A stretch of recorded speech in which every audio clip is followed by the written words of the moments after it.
Buenas tardes a todos. Me alegra muchísimo ver a tantísima gente hoy, tantos compañeros hoy aquí, en un día con unas temperaturas tan altas y que apetece tampoco estar en la calle. Es una suerte que contemos con vuestra asistencia. Hoy vamos a hablar de ley de vivienda y para ello hemos traído un ponente que os va a presentar Tania. Hola, buenas tardes. Hoy tengo el honor de poder presentaros a Rafael Aguirre, compañero, el cual os va a hacer un breve repaso de la nueva ley de derecho a la vivienda, pero hoy no viene en calidad de compañero, sino como secretario técnico de ASAICOR, que es la Asociación de Inmobiliariedad de Córdoba. No ha querido que le presentemos currículum, por ende procedo a darle paso y que empiece su ponencia. Muy buenas tardes, muchas gracias a todos los compañeros, gracias a Laja por invitarme y por el honor de hacer, desde que habéis tomado posesión, creo que es el primer café jurídico que hacéis y la primera ponencia, más presión todavía cuando la vamos a dar de un tema tan novedoso y a compañeros. Como bien comentaba Tania, la ley por el derecho a la vivienda es una ley que he tenido que machacar bastante porque afectaba de lleno a ASAICOR, a la Asociación Inmobiliaria de Córdoba, y os podéis imaginar cómo estaban todos los inmobiliarios cuando estaban barrados. Aguirre, ¿qué pasa aquí, Aguirre? Y yo, esperaos que todo puede cambiar. Y ya veremos si no cambian. Es muy difícil en 30 o 40 minutos explicar todos los cambios que incorpora la ley. Voy a intentar hacerlo de la manera más transversal posible, destacando quizás las cosas que para mí son más importantes desde el punto de vista de la defensa jurídica, tanto en el momento en el que haya que defender a una inmobiliaria como en el momento en el que haya que defender a un consumidor. Y también cómo nos va a afectar a nivel procesal, ya que hay unos cambios bastante importantes en la parte de desahucio respecto a si somos grandes tenedores o no lo somos y respecto a si hay ocupación o no hay ocupación de la vivienda. Mira, la ley, aunque se llame la ley por el derecho a la vivienda, modifica varias leyes en relación que son bastante importantes. La primera parte de la ley, con perdón de la expresión, para mí es un poco pantomima. Y os voy a explicar el por qué. Es una apuesta de idea, como dicen en el preámbulo, es la primera ley por el derecho a la vivienda que hay desde que se crea la Constitución española, pero muchas opciones, pero lo viene a decir la propia ley. Oye, recordamos que los derechos en materia de vivienda lo tienen delegados todas las comunidades autónomas y las dos ciudades autónomas. Consecuentemente, la correcta aplicación va a depender de las propias comunidades autónomas que hoy están gobernadas por un partido opositor al que está en el gobierno central y que ya han dicho que no van a aplicar o que no van a hacer el desarrollo. No solo con eso, también se contempla la creación de una oficina, si no recuerdo nada más, la oficina del Comité de la Vivienda, que bueno, como tengamos que esperar a que los gobiernos las creen, yo he visto desde hasta el año 2011 con comisiones que se van a crear que todavía no están creadas. Consecuentemente, muy bonito, difícil aplicación. Para mí sí hay una cosa muy curiosa en la primera parte y que no teníamos antes, que son definiciones. Y cuando hablo de definiciones nos va a definir qué debemos entender por vivienda, qué debemos entender por infravivienda, ¿vale? Por ejemplo, todo aquello que sea en sótano será considerado una infravivienda. Eso no quiere decir que no se pueda vender, pero no se podrá vender como una vivienda. Igualmente, si las viviendas no cumplen una serie de metros, una serie de características, serán infraviviendas y se podrán vender, pero deberá de conocer el consumidor que lo que está comprando tiene ese nombre tan feo denominado infravivienda. También nos habla de que es la residencia habitual. Hay un cambio importante sobre las viviendas protegidas y sobre el parque público de vivienda, la obligatoriedad que empieza a dar a las comunidades autónomas y a los municipios de generar parque público de vivienda para dar salida social a aquellas personas que no pueden tener acceso a una vivienda, lo cual va a ser importante luego en la aplicación procesal, porque ya veremos que en el momento procesal tenemos que justificar que no hay una dependencia, que esa persona no tiene una dependencia económica y que en caso de tenerla sean informadas a las autoridades competentes para que se busque una solución. Si el Estado no da la solución, difícilmente podrá en un momento dado salir tal y como marca la ley. Y quizás hay dos definiciones que a mí me han llamado muchísimo la atención. Una es lo que viene a denominar la ley como acoso inmobiliario. Y me ha llamado la atención porque viene a decir la ley que todo el mundo que viva en una vivienda tiene derecho a vivir sin ser acosado. Sin ser acosado implica que no se le puede ni perjudicar cosas que ya eran habituales. Tú no le podías cortar el agua, ¿vale? Pero tampoco podrás poner, teóricamente, o así se viene a interpretar, un antiocupa. No le podrás poner a un tío en la puerta que lo esté intimidando para que abandone la vivienda. Esto ha pasado por ahí, se ha ido comentando, pero la definición la tenemos. Y la otra definición, que quizá es la más importante, y si voy a leer la literalidad de la norma y luego haremos las matizaciones, es la figura del gran tenedor. Y esta figura sí que es muy importante porque nos va a afectar prácticamente en todo. Como seamos grandes tenedores, nuestros derechos como gran tenedor a la hora, por ejemplo, de elegir libremente la renta de nuestro inmueble va a estar limitado. Nuestros derechos a la hora de practicar un desahucio van a estar limitados y van a tener una mayor reglamentación, un mayor procedimiento administrativo que debemos de cumplir. Y considera la ley que el gran tenedor será aquella persona física o jurídica que tenga más de 10 inmuebles urbanos residencial o un inmueble o inmuebles con una superficie construida de más de 1.500 metros cuadrados de uso residencial. Ojo a este dato, 1.500 metros cuadrados, porque aquel que tenga un chalet en la Sierra de Córdoba y ahora tenga otra vivienda va a sumar casi con toda seguridad más de 1.500 metros cuadrados o va a estar cerca de sumarlos. Por otro lado, estas características, y luego veremos, se van a reducir a 5 o 3 viviendas dependiendo de si estamos en zonas, lo que se llaman zonas tensionadas. Definición de zona tensionada que vamos a ver brevemente, que voy a explicar más adelante, pero que también va a quedar un poco en el olvido o va a quedar un poco en un cajón desastre porque la competencia de definir la zona tensionada corresponde a cada comunidad autónoma y si las comunidades autónomas no deciden definirla, pues vamos a tener también un problema en este sentido. No me parece mal que se creen zonas tensionadas. Lo que habrá que ver en un momento dado es cómo se aplica y que de verdad sean zonas tensionadas de verdad y sea acorde a la realidad. Vale. Hay otra parte importante. En esta ley prácticamente hay una inversión de la carga de la prueba del propietario del inmueble cuando vayamos a la parte de los desahucios. Es decir, vamos a ser nosotros propietarios. Ahora lo veremos también cuando tengamos que poner una demanda.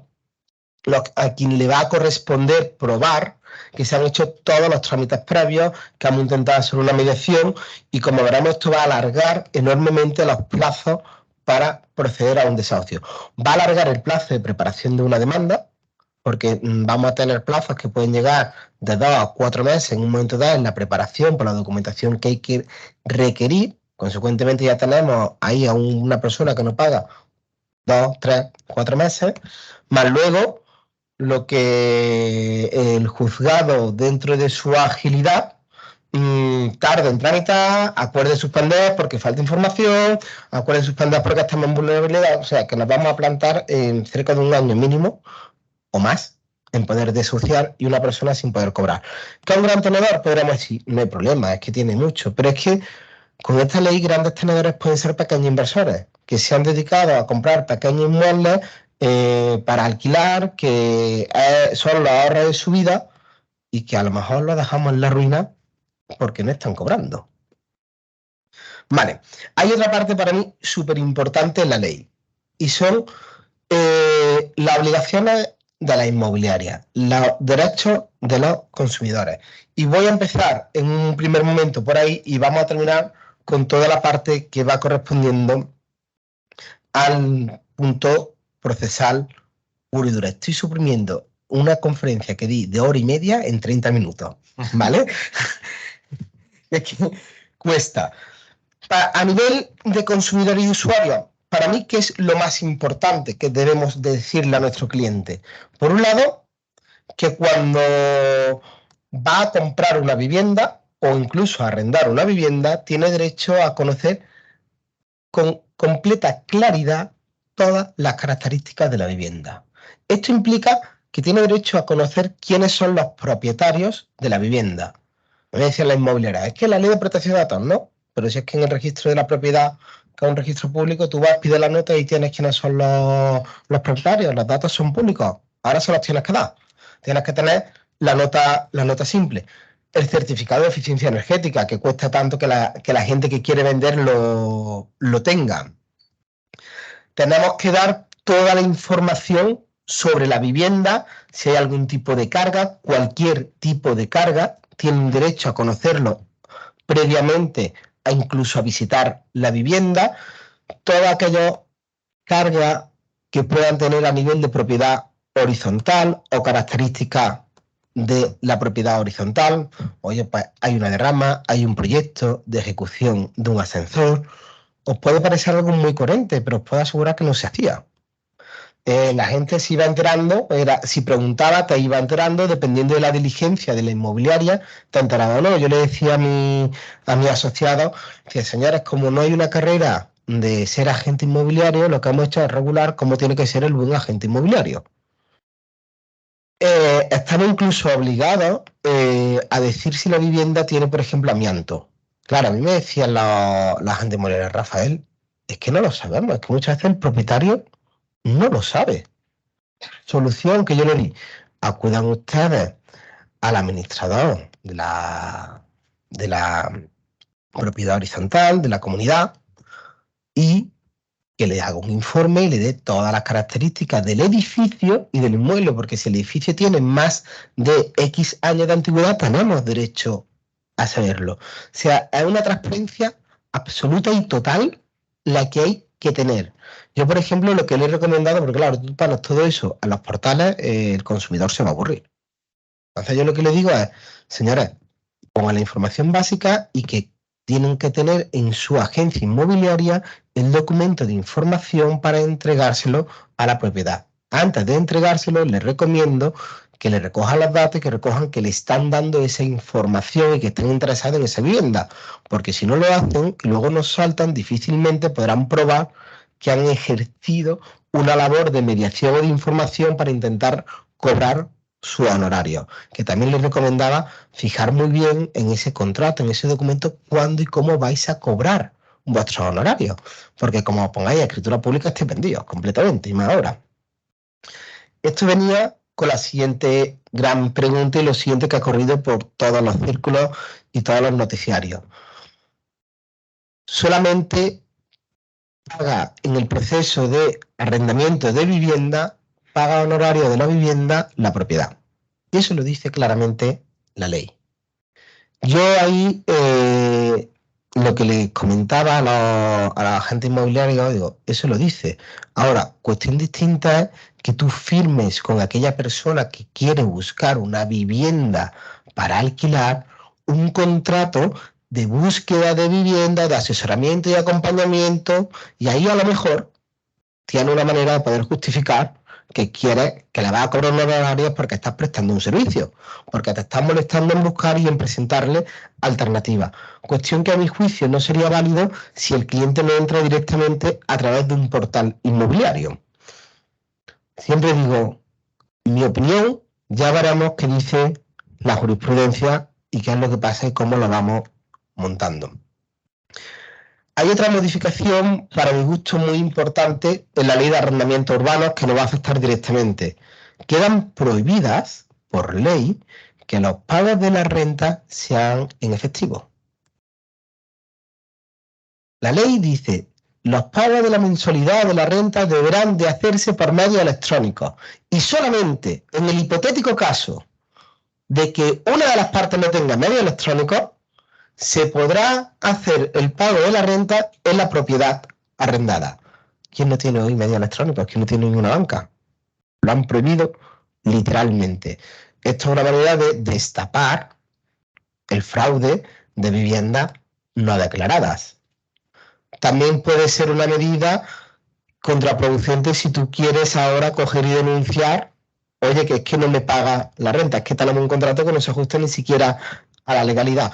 Ojo importante, esto va a afectar a los contratos de arrendamiento firmados una vez entrada la ley en vigor, ¿vale? No a los anteriores. Aunque entiendo que en sus prórrogas sí se debería de contemplar para adaptarlo a la nueva normativa. Sigue la ley en otro punto importante y es la limitación en la actualización de la renta. La ley nos va a limitar la actualización de la renta, pero sobre todo nos va a meter limitaciones muy importantes cuando la vivienda arrendada se encuentra en zona tensionada. ¿Por qué? Porque se va a fijar una limitación máxima, viene fijada por la ley, una limitación máxima que no recuerdo ahora mismo el porcentaje, pero además nos dice, si la vivienda se queda sin alquilar, ¿vale? Porque el inquilino se nos va y ahora viene un inquilino nuevo, no le puedes poner el precio que quieras. Hay que mirar el precio de la renta media de los últimos 5 años y con ese precio de renta media de los últimos 5 años, usted fijará el precio de esta renta, porque es una zona tensionada. No obstante, sí que nos da la ley una vía de escape. Y es, ojo, sí podrá usted superar, sí podrá elevar los límites de actualización de la renta, siempre y cuando se hayan llevado y pueda probar que se han llevado a cabo una serie de mejoras en la vivienda. Mejoras que van por accesibilidad. Si hacemos mejoras de accesibilidad, está contemplada que se pueda aumentar, si no recuerdo mal, era un 2% más la actualización de la renta, mejoras por eficiencia energética, mejoras por adaptabilidad de la vivienda o que impliquen una mejora sustancial de las características. Ojo, tenemos que probar que lo hemos hecho. Hay otro punto importante y también curioso a aquellos que lleven tema fiscal, y es que sí es cierto que la ley contempla ventajas fiscales para aquellos usuarios que tengan su vivienda en una zona tensionada, y eso lo fija como, entiendo yo, como contrapartida. Oye, te estoy limitando tu renta, la actualización o lo que usted puede cobrar libremente, pero le voy a permitir que tenga ventajas fiscales que son superiores si efectivamente hemos hecho mejoras en los procedimientos de la vivienda. Volvemos a las zonas tensionadas. ¿Qué pasa en estas zonas con la prórroga? La prórroga de los contratos es automática. Incluso una vez terminadas las prórrogas, habrá una prórroga automática de 1 año más, ¿vale? Sobre todo si la familia puede probar que es una familia de especial vulnerabilidad. Esto nos encontramos que una persona jurídica puede tener una vivienda arrendada en una zona tensionada mínimo por 8 años, más 1 año de prórroga. Consecuentemente, hay que atar muy fino los contratos de arrendamiento. Se lo digo a los clientes, se lo digo a la inmobiliaria, no metáis en camisa de 11 varas. Recomendar, en determinadas circunstancias, contar con los servicios de los profesionales, que los abogados también tenemos que comer, no solamente nosotros. Vale. También hay una excepción a la prórroga, ¿vale? Y es que haya acuerdo explícito entre las partes. Si hay un acuerdo explícito entre las partes, como es lógico, no será obligatoria la excepción de esta prórroga. También habrá una limitación a la prórroga en una zona tensionada, y es si yo te he comunicado que voy a rescindir, que no quiero continuar con la prórroga y tengo un nuevo inquilino para la vivienda, he firmado un nuevo contrato de arrendamiento. Son otras de las excepciones que contempla la ley. Y también, como ya se venía contemplando, la necesidad de ocupación de la vivienda por consanguinidad en primer grado.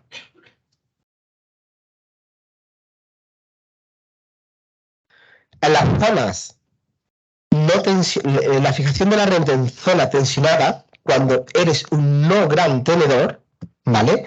Está limitada a un 10%, ¿vale? Que la acabo de aquí de lo que le di. Y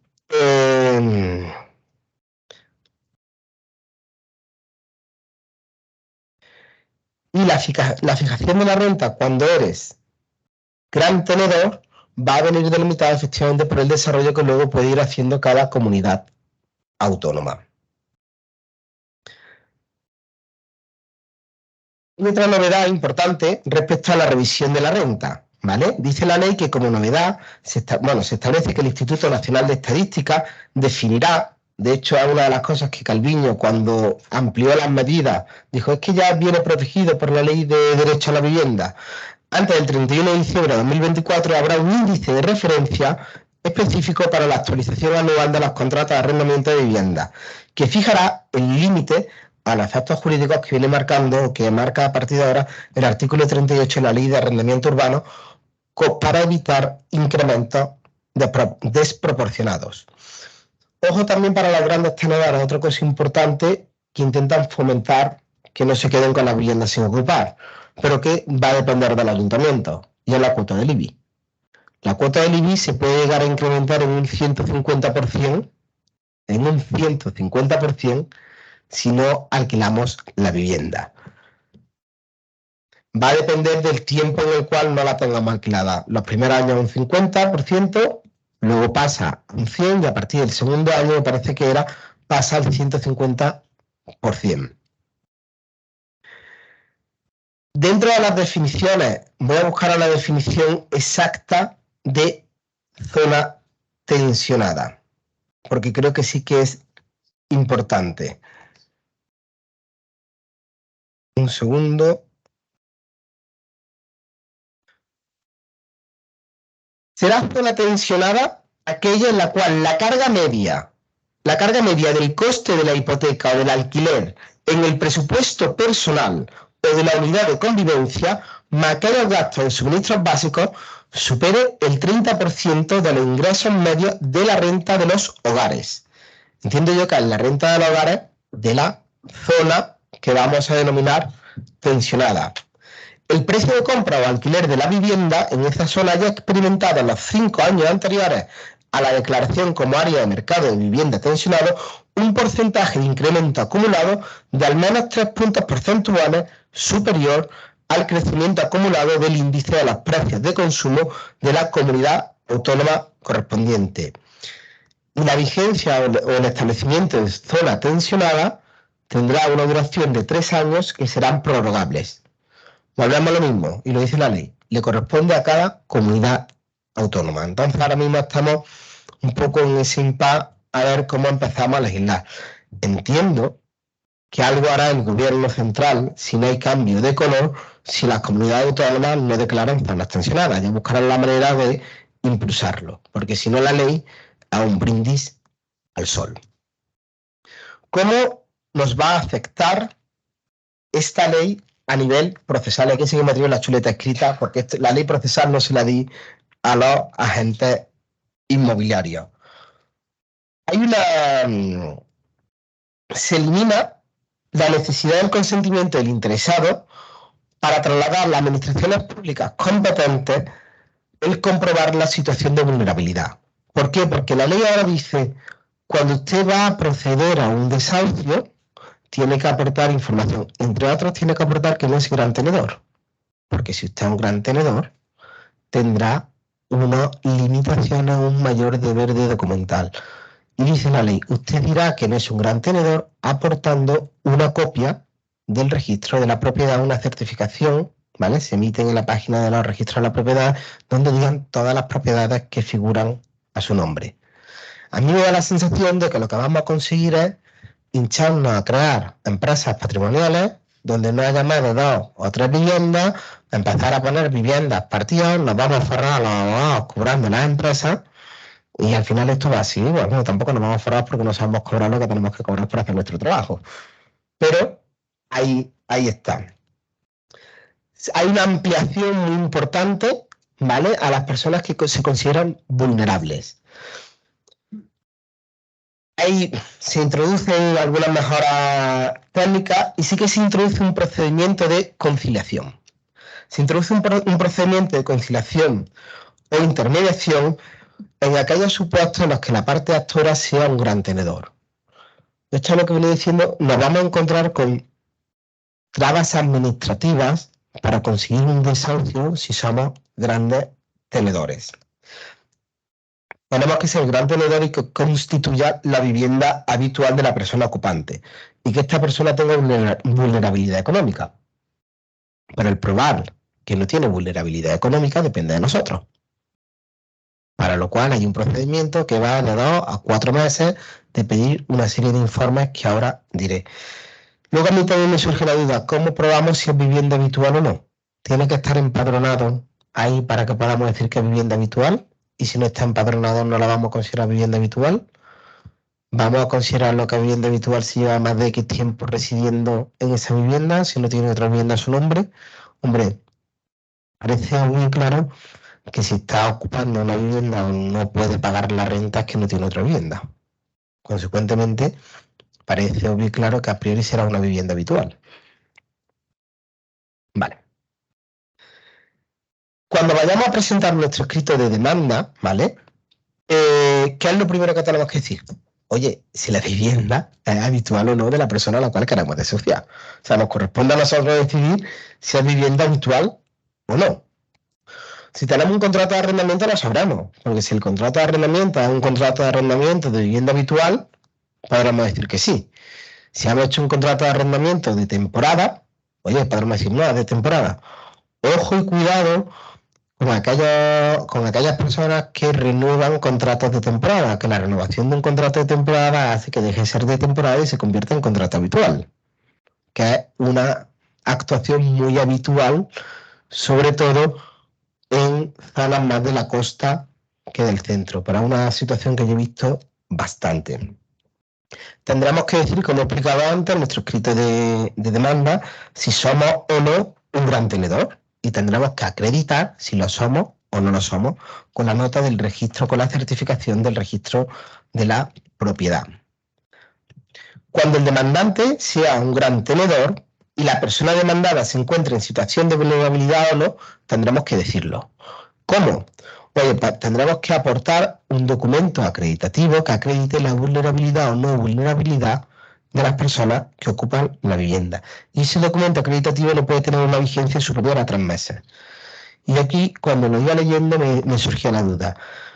¿No tiene que tener una vigencia superior de 3 meses desde que interpongo la demanda? ¿Desde que se admite a trámite la demanda? ¿Me lo van a decir cuando vayamos a proceder al desahucio? Oye, no, es que el documento ha caducado, pido este otro documento. Son problemas que me planteo y que creo que iremos viendo a medida que vaya saliendo la jurisprudencia. Entiendo que a priori en el momento de la demanda, oye, que no tengo una antigüedad superior a 3 meses. Este informe se obtiene a priori previo consentimiento de la persona ocupante de la vivienda y será emitido por los servicios de la Administración Autonómica y locales competentes en materia de la vivienda social. Consecuentemente, ya le está diciendo la ley, oye, comunidades autónomas, pongan ustedes oficinas eficaces y eficientes para emitir este tipo de informes.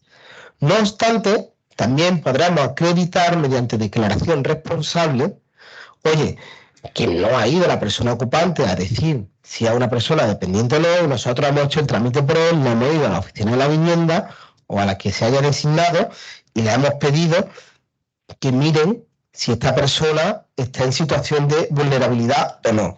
Y eso se debe hacer con un plazo de antelación de 5 meses a la presentación de la demanda. Entonces,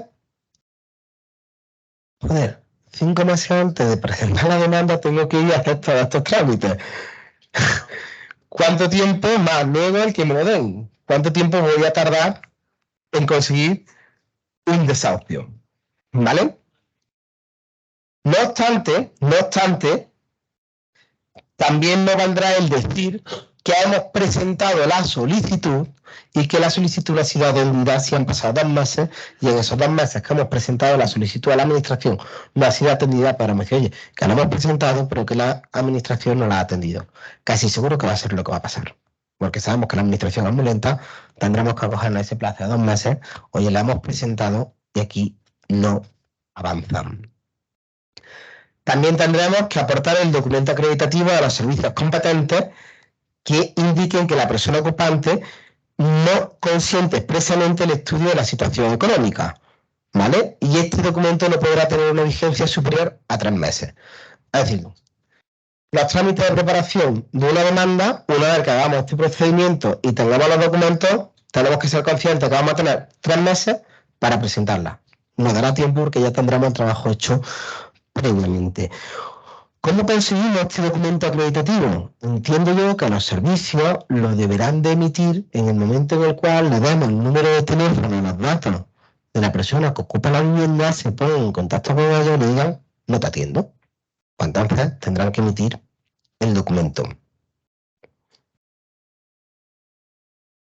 Igualmente, si somos grandes tenedores y la persona se encuentra en una situación de vulnerabilidad económica, tendremos que acreditar que como gran tenedor previamente no hemos sometido a un procedimiento de conciliación o intermediación. Y esto se vuelve a acreditar o mediante declaración responsable, que no debe tener que lo hemos hecho en un plazo de 5 meses de antelación a la presentación de la demanda, o de 2 meses si no se hubiera atendido por parte de los ocupantes a esta conciliación o esta intermediación. Igualmente, tendremos que aportar, o será válido si aportamos el documento acreditativo de los servicios competentes en intermediación o conciliación, en el que harán constar la identidad de las partes, el objeto del problema de la controversia, por qué queremos proceder al desahucio, y que una de las partes, en este caso la propiedad, en este caso los inquilinos, han rehusado participar en este proceso de mediación. Y la vigencia no podrá ser superior a 3 meses. Claro.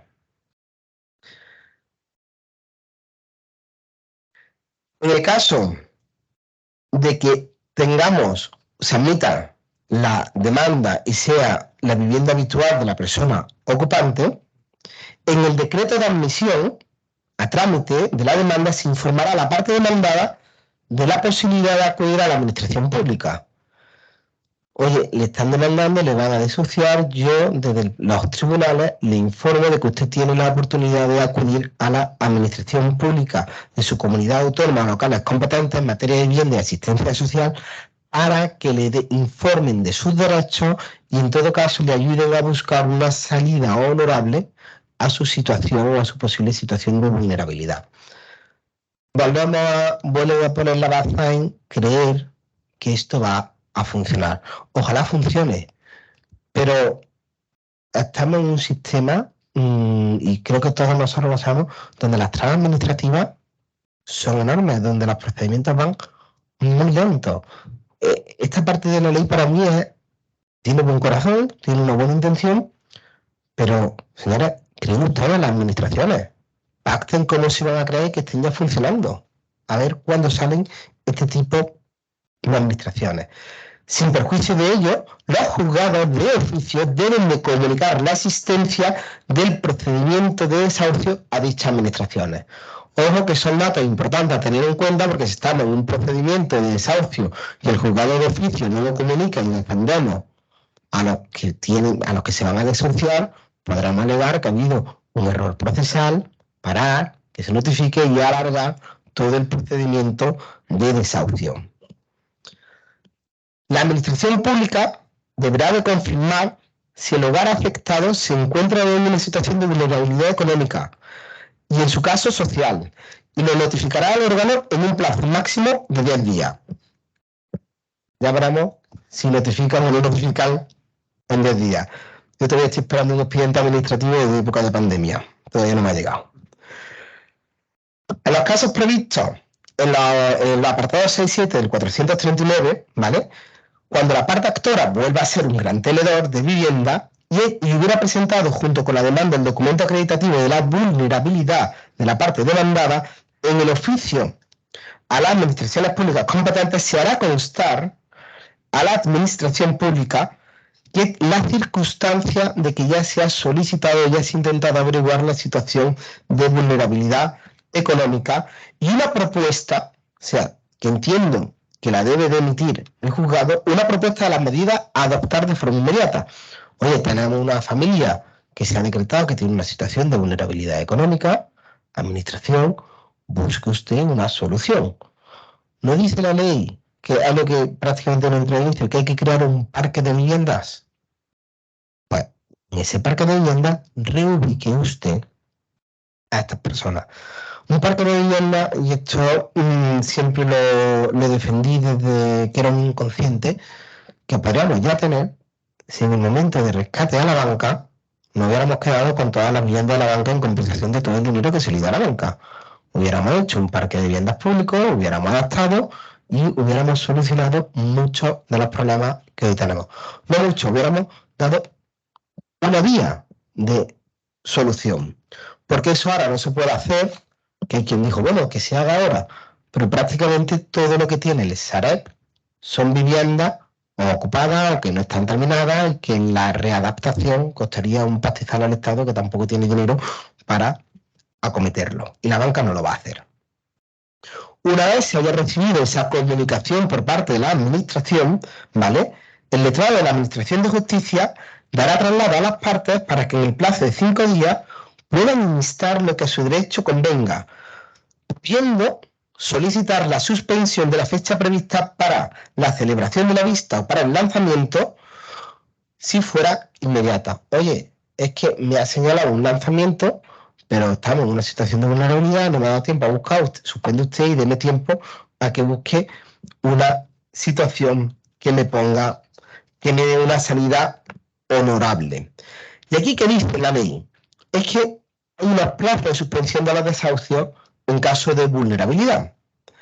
Y esta suspensión vendrá resuelta por el tribunal, que deberá decidir si suspende o no el procedimiento de desahucio para los casos de existencia y vulnerabilidad. Estos plazos de suspensión serán de 2 meses si la parte demandada es una persona física y de 4 meses si la parte demandada es una persona jurídica. Entonces, vamos a ponernos en situación. Nos llega el cliente que quiere proceder a un desahucio, ¿vale? Pues tenemos que coger y recabar todos los procedimientos administrativos en un par de administraciones diferentes e intentar que nos den el resultado y que no pasen 3 meses, más de 3 meses, entre que nos dan los dos informes, porque si no, nos da uno, nos da otro, a lo mejor cuando nos dan el otro ya no ha caducado el anterior. Una vez que lo tengamos, presentamos nuestra demanda con toda la información, somos gran tenedor, no somos gran tenedor, la certificación de que no lo somos, hemos hecho la mediación si somos gran tenedor, hemos acudido a la vía al organismo correspondiente para acreditar o para que acrediten si hay situación de vulnerabilidad económica de la familia o persona a la cual queremos desahuciar. Empieza, se comunica a la administración pública por parte del juzgado la situación de desahucio para que busque y ahora lo suspenden. Pues con los plazos que estamos manejando nos podemos estar plantando, en el mejor de los casos, en un año para que se proceda a un desahucio. Si tenemos 10 viviendas, somos una banca, en el mejor de los casos, en aquellos juzgados, no voy a decir competentes porque no es que haya juzgados incompetentes, es decir, en aquellos juzgados no saturados. ¿Vale? Pues muchas veces decimos, es que la justicia no es competente, no, es que los juzgados están saturados. Entonces, ¿en qué situación nos vamos a encontrar? Hay algo más que apreciar, ¿vale? A la hora de la valoración de la situación de vulnerabilidad. Esta apreciación de vulnerabilidad, ¿cómo la vamos a calcular? ¿Con la renta? ¿Cuánto gana la familia? ¿Qué ingresos tiene la familia? En este sentido, volvemos al punto anterior de gran tenedor y dice, si se trata de un juicio de desahucio por falta de pago, más de los suministros de electricidad, gas, agua y telecomunicaciones, que suponga más del 30% del ingreso de la unidad familiar y que el conjunto de dicho ingreso, para que se considere que estamos en vulnerabilidad, el conjunto de dichos ingresos con carácter general estén dentro del límite de 3 veces del IPREM. 3 veces el IPREM mensual a día de hoy son 1.800 euros. Antes de venir lo he calculado. Consecuentemente, entiendo que todos aquellos que tengan una renta inferior a 1.800 euros podrán estar en una situación de vulnerabilidad cuando somos una única persona, ¿vale? Joder, más tanta gente gana 1.800 euros hoy en día, si la mayoría de los jóvenes somos minoristas, si aquellos que, si los trabajos, sí, mucha gente va a estar en esta definición de situación de vulnerabilidad. Este IPREN se va a ir incrementando en un 0,3% por cada hijo a cargo de la unidad familiar. Y será un 0,35, se incrementará en un 0,35 si la unidad familiar es monoparental, ¿vale? Y si tenemos hijos con discapacidad, ¿vale? Subirá, o 0,35, perdón, cuando tengamos hijos con una discapacidad igual o superior a un 33%. Son detalles a tener en cuenta y son importantes, sobre todo aquí si vamos a defender a una familia que vaya a desahuciar. Porque, aunque parezca irónico, hoy en día la discapacidad de un 33% cada vez más fácil, entre comillas, conseguirla, ¿vale? Porque cada vez se consiguen más situaciones que pueden generar una discapacidad. Si no recuerdo mal, y no me quiero tirar a la piscina, aquellas personas o aquellos niños que tienen hiperactividad, ¿vale? TDAH, ya alcanzan este 33%. Y el problema es que los estudios sociológicos vienen a decir que al haber metido a los niños desde jóvenes con medios electrónicos,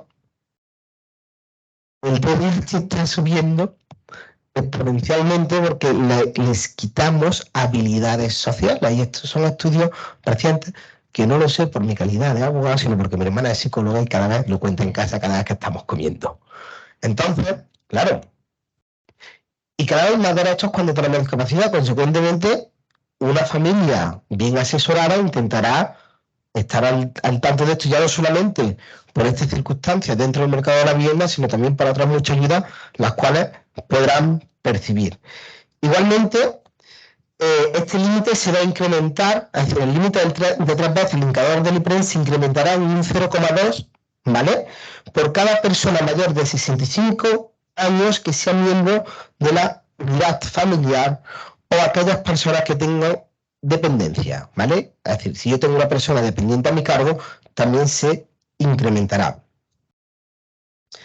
También se va a incrementar, no solamente por los hijos, sino algunas de las personas que residen en la vivienda y tienen una discapacidad superior al 33%, como parece coherente, por un tema de enfermedad, y que sea de forma permanente, también se podrá incrementar. Y cuando sea de forma permanente, una incapacidad permanente para realizar una actividad laboral, el IPREN será de 5, no de 3. Sin perjuicio de aquellos incrementos que se acumulen por hijos. Claro, esta situación de vulnerabilidad, no os preocupéis que no lo va a tocar a nosotros decidirlo, sino a su señoría.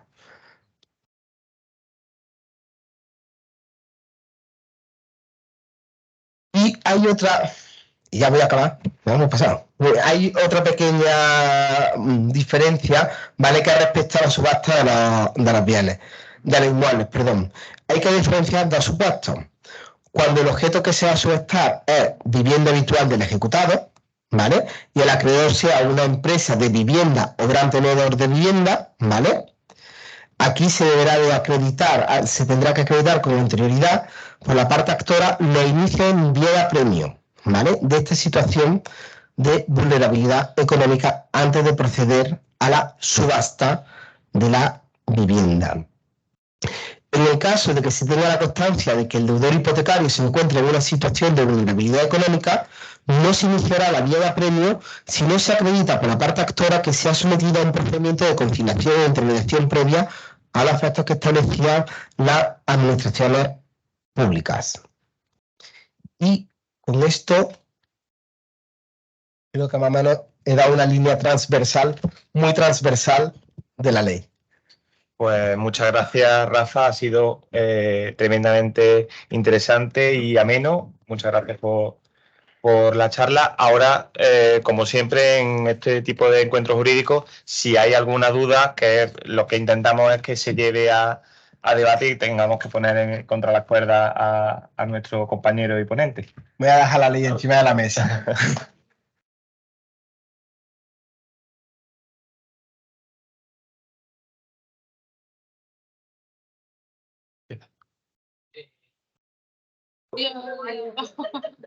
De ella no se cae el caldo. O sea, es que no me hagáis preguntas, ¿eh?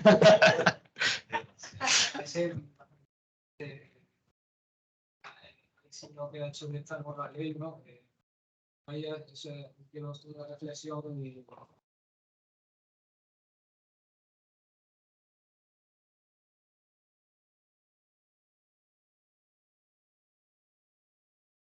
cambio de color sociedad, la ley no vaya para adelante, ¿no? Porque pienso en las consecuencias económicas, ya que tú eres secretario técnico de inmobiliario y está en contacto con la empresa, esta ley yo lo que creo que va a disparar el precio de las viviendas por las nubes, o se le va a dar nada más que a funcionarios públicos y a gente que tenga muchísimo dinero y muchísima solvencia a darle alquileres. O sea, la gente pobre pues, se va a quedar a las velas porque no van a querer las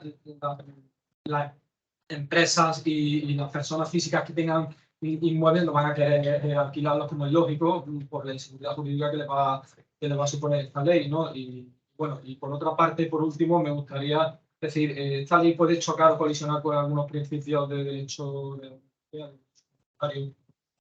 si lo han analizado o algo.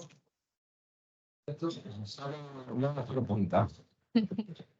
¿Cómo podemos afectar al mercado de la vivienda dentro de los sectores inmobiliarios? Ahí se están comentando varias cosas, pero hay que tener también en cuenta la coyuntura económica en la que nos encontramos. Por un lado, aquellos grandes tenedores lo que van a hacer probablemente es sacar las viviendas del mercado.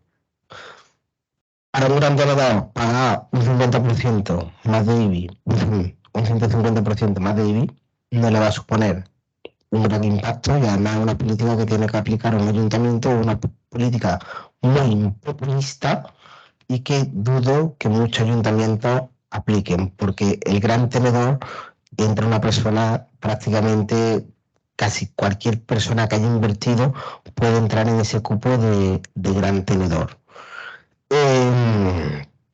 Otra de las consecuencias que se dice en el sector que se están provocando es que gente que tenía vivienda en alquiler la ponga en venta. Yo no creo que sea tal la consecuencia de la propia ley, sino también de las necesidades económicas. Se está dando cuenta de que la gente empieza a tener una mayor necesidad económica, antes había un movimiento muy alto con unos tipos de interés bajos en la venta de viviendas y se vendía a un precio muy alto y ahora ya no. Entonces eso también está haciendo que caigan los precios y que la gente vea o venda ahora o si necesito vender más adelante voy a vender a un peor precio. Respecto a si he hecho un análisis de derecho comparado, con respecto a la Unión Europea no lo he hecho. El año pasado que era derecho europeo, a lo mejor me lo hubiera planteado. No lo he hecho, pero primero porque no he tenido tiempo. Así, la ley salió en mayo, salió publicada el 24 o el 25 salió el 25 de mayo, entró en vigor el 26. No se me olvidará esa semana de llamadas de inmobiliarios. Si no van a cumplir una semana, ¿qué más va a esperaros? No va a dar tiempo a actualizaros. Y es verdad que dentro de la Unión Europea, si no recuerdo mal, hay un reglamento que venía marcando la necesidad de buscar una regulación. Es cierto que hay una tendencia europeísta a fijar criterios en diferentes materias, principalmente en materia de derechos humanos y en derechos fundamentales. No lo sé, habría que analizarlo. Hacer un análisis ahora mismo tampoco lo veo 100% necesario, porque vamos a esperar a que sean las elecciones el 23 de julio, vamos a ver qué cambios hay. Yo de todas maneras creo que sí puede atentar contra diferentes derechos, porque a mi juicio y a una opinión personal, me tengo que comer y joder, con perdón de la expresión, que me ocupen una vivienda, pero yo no puedo pegar una pata y entrar cuando se hayan ido. Que yo la pegaría, que luego ya me denuncie el otro. Que lo que se viene a denominar acoso inmobiliario, creo que va a dar para mucha jurisprudencia, por ejemplo, porque hasta qué punto es acoso inmobiliario el que yo esté en la puerta diciéndote vete es mi vivienda? ¿Eso es acoso inmobiliario? Tal como lo define la ley, podría hacerlo. ¿O estoy ejerciendo mi derecho de intentar recuperar mi vivienda, que es mi propiedad? Y estoy en la puerta diciendo, por favor, devuélveme la vivienda. O a un tío que le he pagado para que te diga, devuélveme la vivienda, o devuélveme a mi cliente la vivienda. Yo no te puedo intimidar, pero tú a mí sí, porque me dices que me revientas la vivienda. Es complicado. Perdón.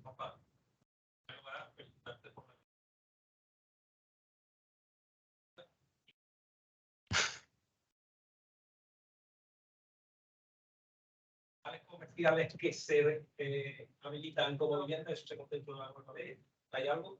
Vivienda. Vivienda, no los efectos. No infravivienda. La infravivienda.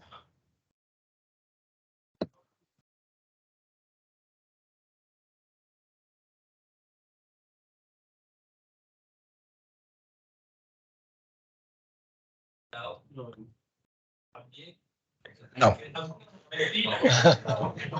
De todas maneras, es cierto, y tendrán que ver los jueces qué es lo que hacen, porque para aplicar las medidas procesales exigen que haya un desarrollo de la ley. Porque si no hemos puesto oficinas de vivienda, si no, ¿cómo vamos a llevar a cabo? Eso tendremos que ver realmente cómo lo van a resolver los jueces, porque no me lo había planteado, pero es verdad que se nos va a crear un dilema. Sí. Y la modificación entra. La norma entra en vigor al día siguiente de su publicación, con la única excepción de la parte fiscal, que entra el 1 de enero de 2024 para que se pueda aplicar a partir del año que viene y no la van a aplicar para este ejercicio. Claro, que entre todo, ¿no? Y entonces, si dice de los aspectos de la ley que son aplicables a los nuevos contratos, por ejemplo, a los certificados, todo esto ya en el tema procesal, ¿cómo va a pedir algo que no has podido tener porque no está la ley aplicada a ese contrato? Pues que dice la niña, de todas maneras tenemos que pensar el gobierno que legisla, ¿eh? Claro, si pone la demanda dependiente. Vamos a ver, yo entiendo que la demanda que pongamos ahora, con la ley entrada en vigor, hay que ponerla ya dando todos los datos de si somos gran tenedor, de si tenemos la vivienda, de que hemos hecho los intentos de mediación, porque la ley entra en vigor. La parte de contrato va a afectar a los contratos antiguos, pero no en el procedimiento de desahucio. Entrará al pago de la renta, entrará a las actualizaciones, etcétera. Que también hay un error, porque Calviño dice que ya está solucionado, pero si la ley dice que aplica a los contratos que se redacten a partir de la entrada en vigor de la ley, eso quiere decir que cuando usted me lance el índice de precio del IPC, en lo que hoy es el IPC por adaptar a vivienda, ¿cómo va a pasar con los contratos antiguos? ¿Me va a meter ahí un reglamento, una directriz que diga yo no, pero que esto aplique también a los contratos antiguos? Entiendo que lo harán así. ¿Qué cuádruple quería?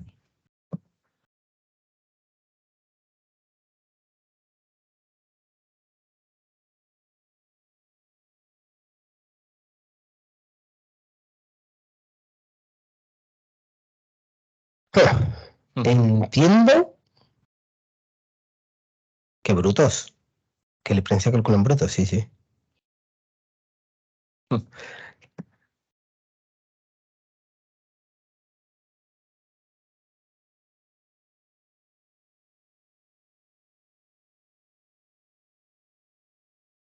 Si no recuerdo mal, era con gran tenedor, ¿vale? Se puede incrementar el primer año un 50%, luego un 100 y luego un 150. Pero esos incrementos tienen que venir aprobados por el ayuntamiento, que es el que tiene delegadas las competencias de IBI.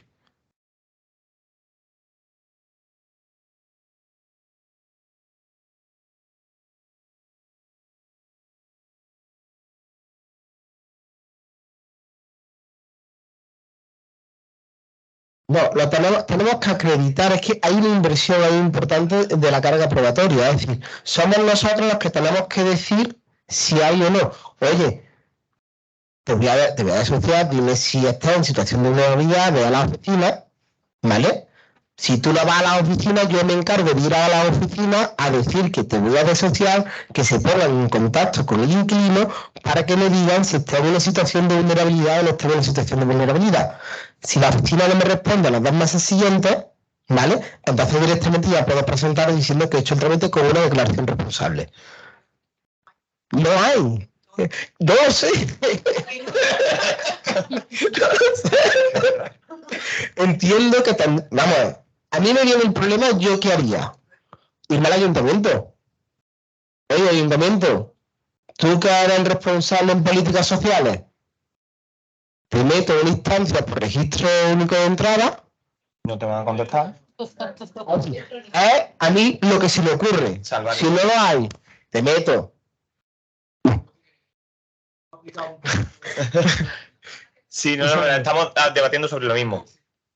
Bueno, a mí un poco me recuerda aquí estas nociones cuando uno estudiaba la carrera, la teoría del derecho, la teoría del derecho a la insuficiente validez y eficacia de una norma. Si resulta que aunque una norma sea formalmente válida, pero si no se dan los presupuestos de hecho para que se pueda aplicar, uno entiende que podría considerar no aplicable de momento la normativa hasta tanto en cuanto se desarrollen esos presupuestos. Es decir, si no hay infraestructura real para poder aplicar, si no hay esto como la ley del registro civil, que tiene un montón de años y no había medios para aplicarla, etc.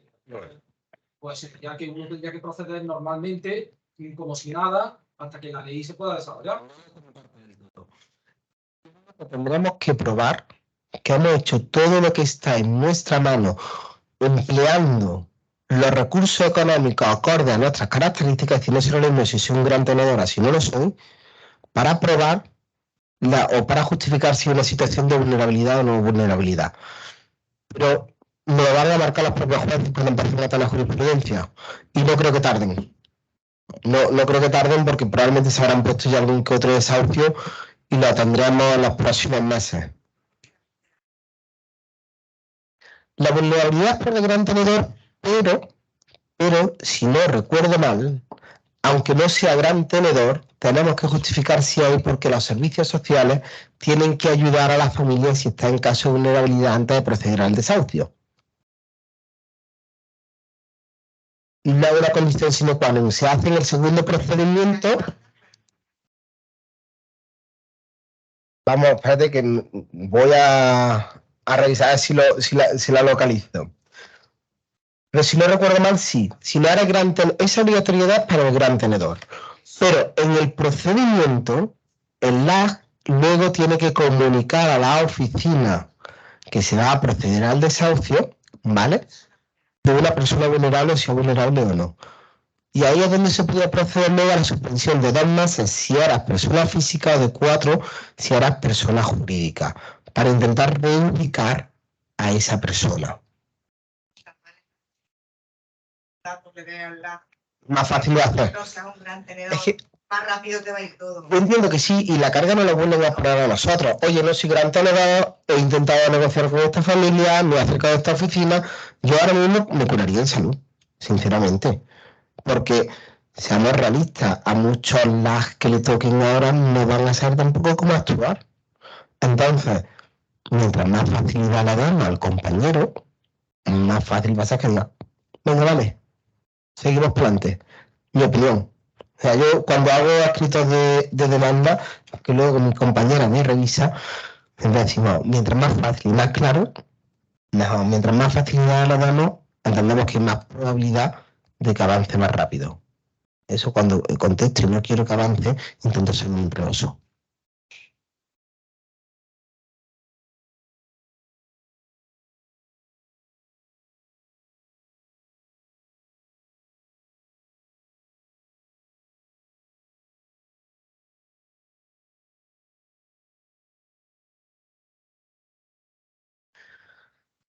Sí, yo creo que le marcaría en seguro los derechos que le marca la ley, ¿vale? Le diría que antes del desahucio que tiene derecho a acudir a las oficinas correspondientes de su localidad para que le puedan buscar una situación adecuada y que le requerimos para que nos informe si su situación es una situación de vulnerabilidad o no.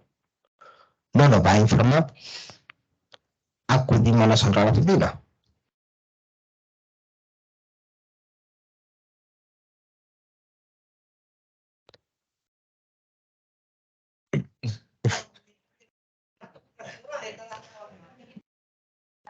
Con la ley de datos personales, vamos a ver, la ley orgánica de protección de datos, ¿vale? Los datos se pueden utilizar en un uso legítimo. Hay una propia ley la que nos está diciendo que tenemos que dar esos datos para obtener una información. Consecuentemente, entiendo que no se está vulnerando la ley orgánica de protección de datos.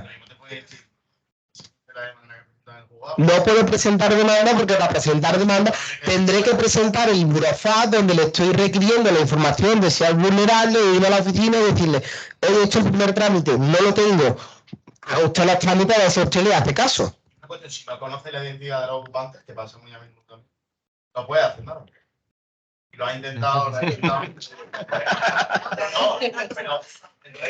No, porque Es verdad. el concepto de ignorar a los ocupantes no lo cargamos también. Yo ahí me iría a la oficina, comunicaría, no conozco la identidad, me iría a la oficina, le diría, mira, tengo esta vivienda, si da esta circunstancia, acude usted a la vivienda, le emite usted el informe. Da igual, el informe va a venir nulo porque no le va a dar nada, esperaremos los 2 meses, presentaremos declaración responsable con nuestra demanda, diciendo que hemos hecho, que responsablemente declaramos que hemos hecho todos los trámites, que aportamos la información y que no hemos tenido respuesta. Cuando van a pedir la justicia gratuita al que van a desahuciar, ¿vale? Parte demandada, ese tendrá que acreditar los bienes que tiene, los ingresos, la renta, todo lo otro. ¿Qué está Para la justicia gratuita. presuponiendo que va a haber conexión? Claro. Que haya conexión entre autos. ¿Y el compañero de justicia gratuita te va a dar los datos de que su cliente es vulnerable? No. Podremos intentar alegar que al haber solicitado justicia gratuita y al ver si sí lo consigue la justicia gratuita, la concesión de justicia gratuita lleva un indicador de que la persona es vulnerable. Pero para que solicite la justicia gratuita no tiene que presentar nuestra demanda. No. Contrato de arrendamiento, por ejemplo, en el contrato de arrendamiento se podría incluir una cláusula que autoriza para el caso de que Es encima de. el pago de renta a acudir a Hacienda, acudir a Hacienda, acudir a Tampoco creo que sea 100% necesario porque la propia ley nos está obligando a hacer ese trámite. No me parece mal que se pueda hablar de que el inquilino conozca los derechos que tiene y las obligaciones que tiene, porque al final también es una obligación del inquilino coger y dar esa información. Y realmente algo que le beneficia, porque si él puede probar que está en una situación de vulnerabilidad, va a ir alargando el procedimiento. Porque si la administración dice, si presentamos con que no se ha acreditado que es situación de vulnerabilidad, toda la suspensión de los plazos no se podrá dar. No sé qué pasará si durante el procedimiento coge y aprueba el código de no que soy vulnerable. Y es que parte de que la ocupan van a decir todos que son vulnerables, porque están ocupando porque no pueden pagar. Hombre, con los índices que hay. Claro, es que 1.800 de IPREM, perdón, 1.800, no de IPREM, 3 veces el IPREM. Es que lo he comprobado porque me ha llamado la atención, es que el IPREM, como anécdota, he dicho que son 1.800, ¿dónde está el móvil? 1.800 por 12. Es que me parece que es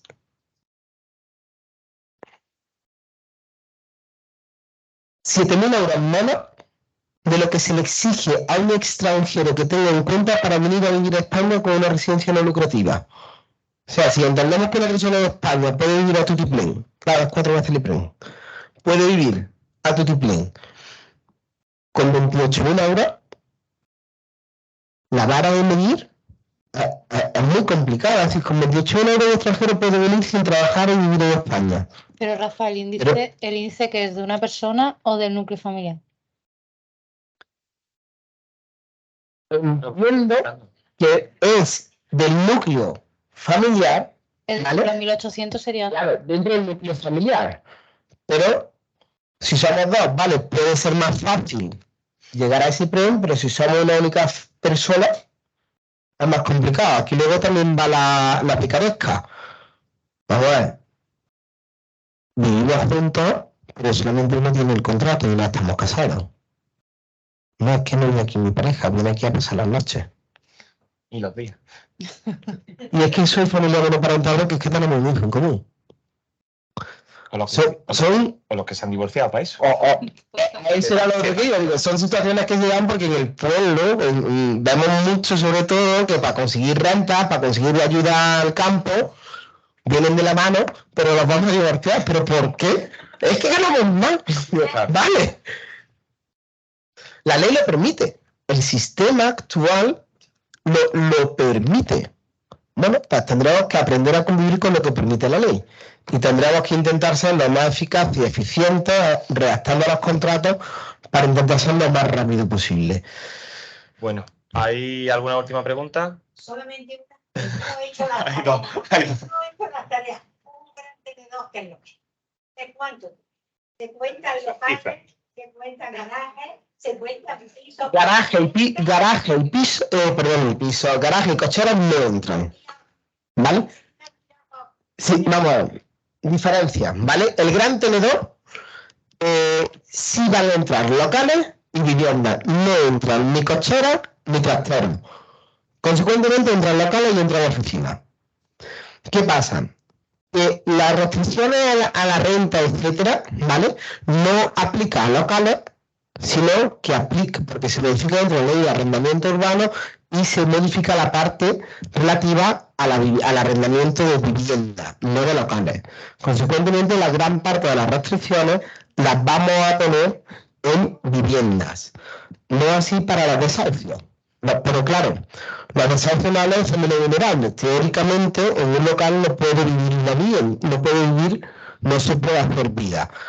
¿No, Rafa, que se está adaptando local a la vivienda? Sí, pero esas adaptaciones local a la vivienda generalmente llevan un cambio de uso. Si vivo en un local que no tiene el cambio de vivienda, habrá que ver si estamos entonces en una vivienda. Porque se supone que no cumple las características necesarias para hacer una vivienda. ¿Vale? ¿Cuáles son las características para hacer una vivienda? Corresponde a cada comunidad autónoma. Por regla general, 25 metros cuadrados con luz exterior o un patio de luces, aseo separado y zonas independientes, aunque no tienen que ser independientes de barrera, ¿vale? Donde haya salón, comedor y dormitorio. Una altura mínima de suelo a techo de 2,60, que puede ser a 2,40 en pasillo, baño y cocina. Es que me compré una casa hace poco y me tuve que mirar. Me obligaba a tener proyectos y unas pecheras bajo, tenía que tener algo. No, y luego para la inmobiliaria también me miré. La última pregunta ya. Sí, bueno, afortunadamente tiene que ver con lo que comentó la compañera, entonces solamente una puntualización. Con respecto al concepto de gran tenedor, habíamos dicho que eran dos criterios, bien el criterio del número de viviendas o bien el criterio de metros cuadrados, y eran 1.500 metros cuadrados. 1.200, creo. Espérate, te lo confirmo. Si he dicho 1.500, son 1.500. Espérate. Este 1.500. Va, son 1.500, son 1.500. Si te dije 1.500, pues además lo tengo copiado de la ley literal. En la definición. 1.500 metros cuadrados de uso residencial. ¿Vale? Así. La definición de la ley será gran tenedor la persona física o jurídica que sea titular de más de 10 inmuebles urbanos de uso residencial. O sea, perdón, no entre locales. ¿Vale? O una superficie construida de más de 1.500 metros cuadrados de uso residencial, excluyendo garajes y trasteros. Esta definición podrá ser particularizada en la declaración de entornos de mercado residencial tensionado, que serán gran tenedor a aquellos titulares de 5 o más inmuebles urbanos que se encuentren indicados en una zona residencial de dicho ámbito. Por regla general, 10 inmuebles de uso residencial o que pongamos una superficie, aunque no sean de más de 1.500 metros cuadrados de uso residencial. Mi pregunta, que yo entiendo que sí, ¿el jardín de un chalet de uso residencial? Por ejemplo, porque de la ruzafa para arriba, por ley creo que todos tienen que tener 1.400. Entonces ahí entran muchos que son gente que hace inversiones y que luego tienen otros pisos. En zona tensionada, 5 inmuebles. Perfecto. Ahora la pregunta. Que no me ve. Claro, es que diste un ejemplo quizá una persona que tenga un chalet en la sierra y un piso en la ciudad pueda llegar a esos 1500 metros, y a mí lo que me genera la duda es si uso residencial se refiere al espacio construido para vivienda, porque a lo mejor tenemos, quiero decir, si es efectivamente el espacio construido, difícilmente una persona que tenga esas dos cosas va a llegar a ser gran tenedor. Ahora, si tiene en cuenta de que además de la zona construida tiene a lo mejor una huerta grande para sembrar, pues ya sería otra cuestión, que la alquile junto con la vivienda, ¿no? Yo creo que no son metros construidos.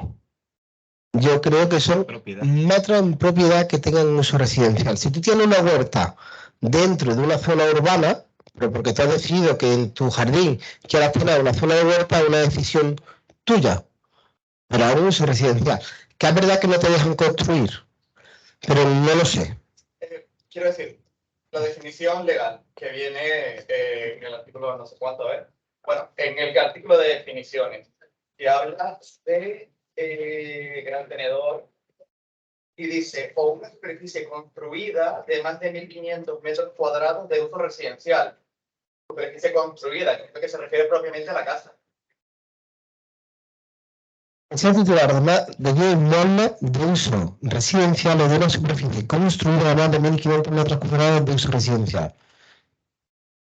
Pero es que es uso residencial.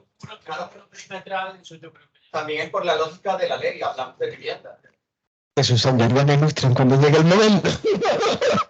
Yo me lo planteé, que fue debate interno que me iba haciendo, pero yo entiendo, con los compañeros, si ya se considera uso residencial, yo tengo construido, pero es que todo el uso es residencial, realmente yo vaya por mi perímetro, pero lo veremos.